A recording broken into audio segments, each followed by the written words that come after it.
बादशाह और शमाइला की कहानी की दूसरी किस्त। लेकिन वो नहीं जानते थे कि ये बंजारा एक बादशाह का बेटा है और उसके दिल में कुछ और ही नियत है। आहिस्ता आहिस्ता ये बात ईरान के बादशाह के महल तक पहुंच गई। कहा गया, एक हार है जिसकी चमक 3 दिहात तक नजर आती है। ईरान के बादशाह की बेटी ने अपनी खादमा भेजी, हार दे दो। खालिद मुस्कुरा दिया, यह आम हार नहीं है। जो भी उसे लेना चाहता है, मुझे उसे खुद देखना होगा। एक नहीं, 2 नहीं, 10-12 खादमाएं आए, मगर खालिद अपनी बात पर कायम रहा। आखिरकार बादशाह की बेटी मजबूर हो गई। हिजाब में आहिस्ता आहिस्ता लोगों की नजरों से छिपकर बाहर निकली। ना होगा, किंजूसी और हसद की आग लड़की के उसने सोने का सिक्का खालिद के सामने रख दिया। हार दे दो। खालिद ने उसे गौर से देखा और कहा, यह आम हार नहीं है। मैं ये सिर्फ इसी को बेचूंगा जिसका चेहरा देखूं। अगर वो उस हार के लायक हुई तो दे दूंगा, वरना नहीं। मुझे तुम्हारा चेहरा देख खुद दिल में भड़क उठी। दिल में कहा, अगर मैंने न लिया तो वजीर की बेटी ले लेगी। आहिस्ता आहिस्ता उसने नकाब उठाया, लेकिन खालिद ने फिर भी कहा, नहीं, सिर्फ चेहरा काफी नहीं। उस हार की कीमत एक बोसा है। जो भी उसे लेगा उसे मुझे बोसा देना होगा। लड़की डर गई, शर्मा गई, मगर हार की चमक ने उसकी आंखें अंधी कर दी थीं। यह चाहता। खालिद के वालिद ने ईरान के बादशाह उसने इधर उधर देखा, कोई मौजूद न था। आहिस्ता से सर आगे बढ़ाया और बोसा दे दिया। खालिद ने हार दे दिया और उसी रात साये की तरह अपनी बादशाहत की तरफ रवाना हो गया। वतन पहुंचते ही फौरन अपने वालिद के हुजूर गया और कहा, 3 दिन बाद मैं शादी करना चाहता हूं। अगर 3 दिन से ताखीर हुई तो समझ लेना कि ये शादी में नह को पैगाम भेजा। 3 दिन बाद हम आ रहे हैं, शादी की तैयारी करो। शादी की धूमधाम शुरू हो गई। दुल्हन लाने का काफिला ईरान की तरफ रवाना हुआ। ईरान के बादशाह ने शहर के तमाम दुकानदारों को ऐलान किया, 3 दिन कोई अपने घर में खाना नहीं खाएगा। सब कुछ बादशाह के महल में तैयार है। काफिला पहुंचा, शाही दस्तरख्वान से खाना खाया गया। इज्जत व एहतराम हुआ और फिर अपने वतन की तरफ रवाना हो गए।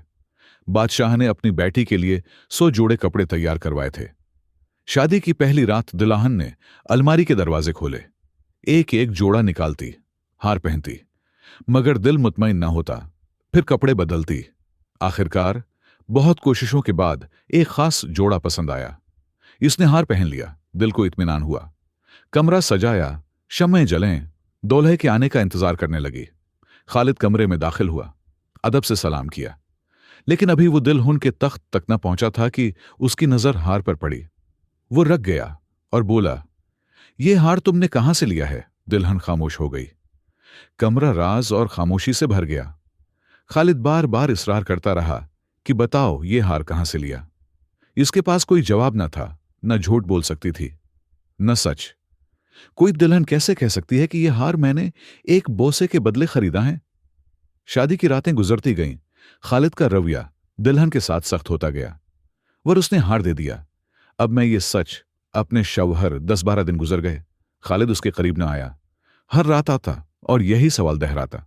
खालिद कहता, जब तक तुम खुद अपनी जबान से सच न कहोगी, मैं तुम्हारे करीब नहीं आऊंगा। दुल्हन न खा सकती थी, न पी सकती थी। इसका रंग जर्द पड़ने लगा, जिस्म कमजोर हो गया।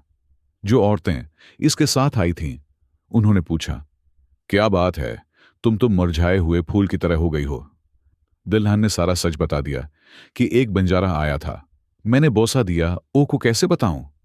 मुझे यकीन है वो बंजारा खुद यही था।